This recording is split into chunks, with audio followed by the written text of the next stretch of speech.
भाजपा के मुख्य प्रवक्ता रणधीर शर्मा ने शिमला में पत्रकार वार्ता को संबोधित करते हुए कहा कि हिमाचल प्रदेश में किसान आंदोलन नहीं चल रहा है, केवल कांग्रेसी नेता इसको भड़काने की कोशिश कर रहे हैं। उन्होंने कहा कि शायद कांग्रेस भूल गई है कि उन्हीं के घोषणा पत्र के वायदे आज पूरे हो रहे हैं। उन्होंने कहा कि कांग्रेस के नेता शरद पवार द्वारा इसी कानून को लागू करने के लिए पत्र लिखे गए थे। कांग्रेस पार्टी स्पष्ट करे कि वे पहले किसानों को गुमराह कर रही थी या अब किसानों को गुमराह कर रही है। रणधीर शर्मा ने कहा कि कांग्रेस पार्टी इस आंदोलन के माध्यम से अपने राजनीतिक हित साधने का प्रयास कर रही है और किसानों के कंधों पर बंदूक चला रही है। रणधीर शर्मा ने कहा कि किसानों द्वारा रखी गई सभी मांगे केंद्र सरकार ने मान ली है और प्रदेश सरकारों को भी कर लगाने या न लगाने की अनुमति दे दी है। बिजली की भी स्थिति यथास्थिति रहेगी। उन्होंने कहा कि एपीएमसी और एमएसपी रद्द नहीं होगा। उन्होंने कहा कि कांग्रेस और वामपंथी सरकार और किसानों में समझौता नहीं होने दे रहे हैं।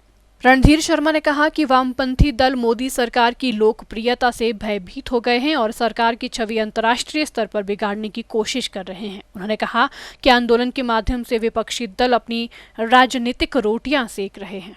रणधीर शर्मा ने कहा कि एपीएमसी की दरों में मोदी सरकार ने बड़ा सुधार किया है और केंद्र की सरकार एक ऐसी सरकार है जो देश के किसानों के हित में फैसले लेती है और बड़े स्तर पर व्यापक योजनाएं भी लाती है। ये कांग्रेस पार्टी और अन्य विपक्षी दलों की एक साजिश है, षड्यंत्र है।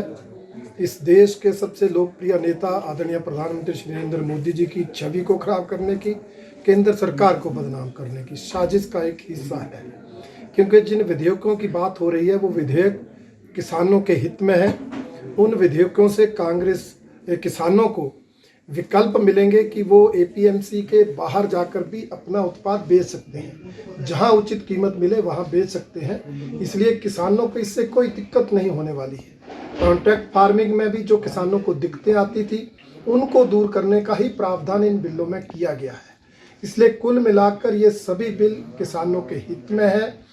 परंतु जो कांग्रेस पार्टी और अन्य विपक्षी दल हैं जिनका ग्राफ इस देश में लगातार गिरता जा रहा है, वो अपनी राजनीतिक रोटियां सेकने के लिए किसानों को गुमराह करके, उकसा करके इस आंदोलन को चला रहे हैं, जबकि बिल जो है वो किसानों के हित में है। इन बिलों से अगर नुकसान किसी को होता है तो वो आड़तियों को और दलालों को होता है। इसलिए हमारा मानना है कि कांग्रेस पार्टी और अन्य विपक्षी दल किसानों के साथ नहीं बल्कि दलालों के साथ है। उन्हें दलालों की चिंता है। सर, क्योंकि जो कृषि है वो राज्य सरकार का भी विषय है, तो क्या राज्य सरकार भी इसमें सहयोग करेगी किसानों का? उन्हें करना चाहिए जी सर। हमारी सरकार ने तो प्रावधान किया है। बिल में कई प्रावधान ऐसे हैं जो राज्य सरकारों ने तय करने हैं और किसानों के हितों को लेकर राज्य सरकारों को वो प्रावधान लागू करने चाहिए। बल्कि किसी प्रदेश में लगता है कि कोई प्रावधान लागू नहीं करना, वो स्वतंत्र है। जी सर। इसलिए ये विषय तो है ही नहीं। ये विषय होता तो पंजाब में तो सरकार कह रही हमें इन बिलों को लागू ही नहीं करेंगे, फिर पंजाब के किसान आंदोलन पर क्यों है?